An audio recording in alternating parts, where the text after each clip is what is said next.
চাঁদের বুড়ি চাঁদের ওপর বসে বসে চরকায় সুতো কাটছিল। হঠাৎ সে দেখল আকাশ থেকে একটা আলোর রেখা চাঁদের উপরেই নেমে আসছে। এটা আবার কি এলো রে? চাঁদের বুড়ি ভালো করে তাকিয়ে দেখে সেটা আর কিছু না, ভারত থেকে পাঠানো চন্দ্রযান। চাঁদের বুড়ি সঙ্গে সঙ্গে হাঁক পারল, ওরে ওরে মামদ, স্কন্ধ কাটা, তোরা কে কোথায় আছিস? এদিকে আয় তাড়াতাড়ি। ওরা তাড়াতাড়ি চাঁদের বুড়ির কাছে চলে আসে। কয়েকটা কঙ্কালও সঙ্গে এসেছে। ওরা আকাশ থেকে একটা আলোর বিন্দু চাঁদের দিকে ধেয়ে আসতে দেখেই ভয়ে চেঁচামেচি ও লাফালাফি করতে থাকে। ও বুড়ি গো, ওটা কি গো? আমরা সবাই মরতে বসেছি গো। ও তোরা তো কবেই মরে ভূত হয়েছিস, এখন আবার কি মরবি? জিনিসটা আস্তে আস্তে চাঁদের বুকে নেমে আসে। ওটা কি জিনিস গো বুড়িমা? তোরা কোনো খবর রাখিস না যে দেখছি।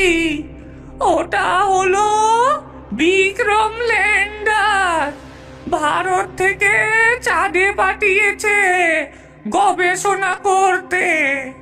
হ্যাঁ, ভারত থেকে? আহা, আজ তো আমাদের গর্বের দিন গো।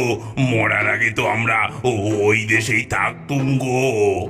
কি যে বলি দুঃখের কথা, পৃথিবীতে এখন গিজ গিজ করছে মানুষ, তাই তো মনের দুঃখে চাঁদে থাকতে আসা। তোদের দেশের গর্বের জিনিস কিন্তু তোরা সামলে রাখিস। এই চাঁদের এলিয়েন গুলো যেন ওটার কোনো ক্ষতি করতে না পারে। আরে না না, তুমি কোনো চিন্তা করো না বুড়িমা। আরে আমরা আছি তো, ওই এলিয়েনদের এই যন্ত্রটার কোনো ক্ষতি করতে দেব না। ওটাকে রক্ষা করার দায়িত্ব এই আমাদের। হ্যাঁ।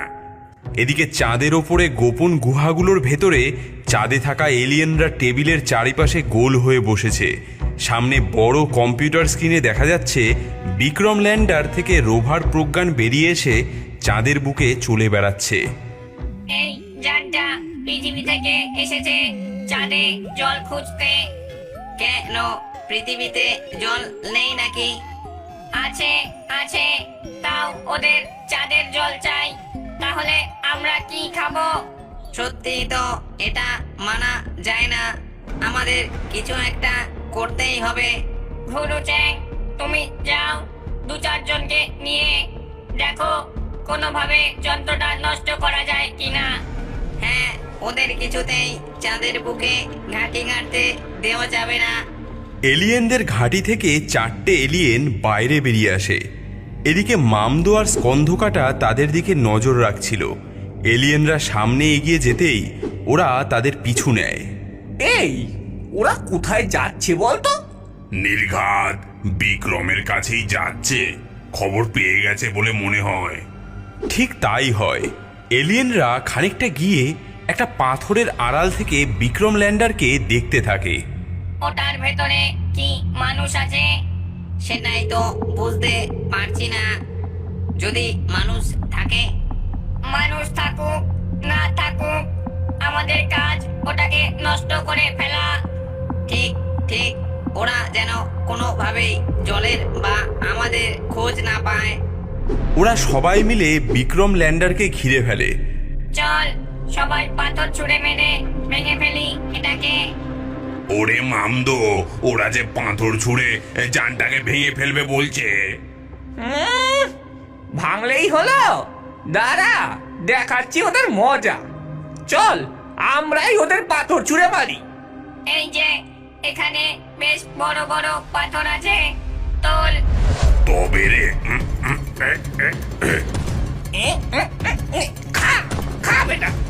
ওরে বাবারে, আমাদের উপর দিয়ে পাথর আসছে। দেখ দেখ, ওরে বাবারে, গেলুম রে। ভূত ভূত, পৃথিবীর মতো এখানেও ভূতে ঢিল মারছে রে। সবাই পালাও পালাও পালাও, নইলে আমাদের মাথাগুলো আর আস্ত থাকবে না। এই বলে এলিয়েনরা দৌড়ে পালিয়ে যায়। দেখ কেমন মজা দেখালাম। বেজায় ভয় পেয়েছে রে মামদো, এলিয়েনরাও ভূতের ভয় পায়। এদিকে এলিয়েনরা ভূতের হাতে মার খেয়ে নিজেদের গোপন আস্তানায় ফিরে গেল। সেখানে বড় স্ক্রিনে ল্যান্ডারের ছবি দেখানো হচ্ছে। সে একটা খাদের কাছাকাছি পৌঁছে গেছে, যেখানে টলমল করছে জল। হেড এলিয়েন বলল, গুরু চ্যাংকে পাঠালাম যন্ত্রটা নষ্ট করতে, তারা মনে হয় কিছুই করতে পারলো না। এরা তো এবার জল খুঁজে পেয়েই যাবে মনে হচ্ছে। সত্যি তো মহা মুশকিল, ওরা যে কোথায় গেল? এমন সময় ঘুরুচ্যাংকে আসতে দেখা গেল। তাদের কারোর মাথা ফুলে আলু হয়ে গেছে, আবার কারো কারো মাথায় ব্যান্ডেজ বাঁধা। হেড এলিয়েন তাদের দেখে জিজ্ঞেস করলো, কি ব্যাপার, তোমাদের এরকম অবস্থা হলো কিভাবে? আর বলবেন না, ওই যে যন্ত্রটাকে পাথর ছুঁড়ে মারতে গেছি, দেখি আমাদেরই কে যেন পাথর ছুঁড়ে মারছে। সব ওই ভূতগুলোর কীর্তি। ওরা পৃথিবীর লোক ছিল কিনা আগে, তাই আমাদের ঢিল ছুঁড়ে মারছে। আচ্ছা, ওদের এত বড় সাহস, ওই যানটাকে আমরা ধ্বংস করবই। দেখি ভূতগুলো কেমন করে আটকায়। সেদিন রাতে এলিয়েনদের বড়সড় একটা দল এগিয়ে যায় বিক্রম ল্যান্ডারের দিকে। তাদের এক একজনের হাতে অত্যাধুনিক সব মেশিন গান। ওই যে যন্ত্রটা, সবাই এগিয়ে চলো। ওটাকে জল খুঁজে পেতে দেওয়া যাবে না, ভেঙে ফেলো ওটাকে। এদিকে চাঁদের বুড়ি চরকা কাটছে, আর ব্রহ্মদৈত্যী পাশে বসে গল্প করছে। মামদো সেখানে ছুটতে ছুটতে আসে। মামদো হাঁপাতে হাঁপাতে বলে, শিগগিরই চলো সবাই, ওই এলিয়েনগুলো বিক্রমের উপর হামলা করতে যাচ্ছে। সে কি, এটা তো হতে দেওয়া যায় না, তোমরা চলো। চাঁদে যত ভূত ছিল সবাই মিলে এগিয়ে যায়। মামদো, স্কন্ধকাটা, পেতনি, শাকচুন্নি সকলে। ব্রহ্মদৈত্যী সবার আগে। ওরা গিয়ে দেখে উল্টো দিকে এলিয়েনরা ততক্ষণে পৌঁছে গেছে। বিক্রম ল্যান্ডার মাঝখানে দাঁড়িয়ে। চলো আগের মতোই ওদের পাথর ছুঁড়ে মেরে তাড়িয়ে দিই। না না, দাঁড়াও, আমরা এদিক থেকে পাথর ছুড়লে মাঝখানে ওই যানটার গায়েও লাগবে, ওটার ক্ষতি হবে। তাহলে এখন কি করা যায়? আমার মাথায় একটা বুদ্ধি এসেছে।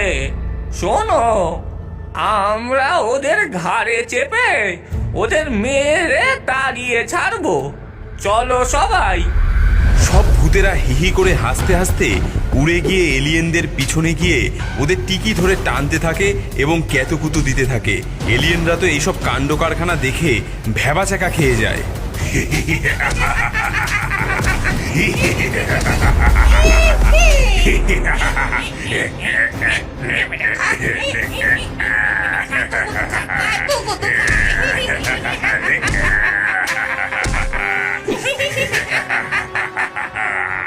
ওরে আমাকে ছেড়ে দে, ওরে ওরে ওরে আজ ভূতেদের মেরেই ফেলবো। এলিয়েনরা ভূতেদের লক্ষ্য করে এলো পাথারি গুলি চালাতে থাকে, কিন্তু ভূতেদের তো শরীর নেই। ওদের দেহ ভেদ করে সবগুলিই বেরিয়ে যায়। ভূতেরা হিহি করে হাসতে থাকে। এদিকে এলিয়েনদের ছোড়া গুলি উল্টে এলিয়েনদের গায়েই লাগতে থাকে। ওরে বাবারে, ওরে ওরে গেলুম গেলুম, আমাকে কেউ বাঁচাও, বাঁচাও আমাকে। ধরেছি। কেমন তাই মজা পাতা লাগে। দিয়ে মার, হ্যাঁ। আমাদের ল্যান্ডার মারবি?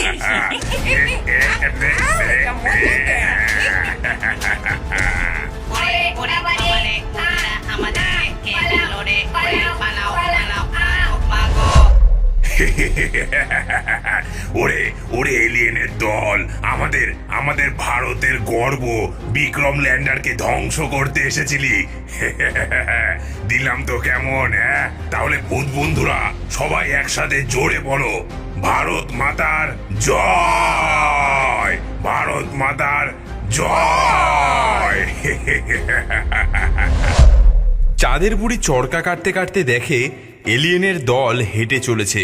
কারোর হাতে ক্রাচ, কারোর মাথায় ব্যান্ডেজ, সবার হাতেই ট্রলি এবং ব্যাগ।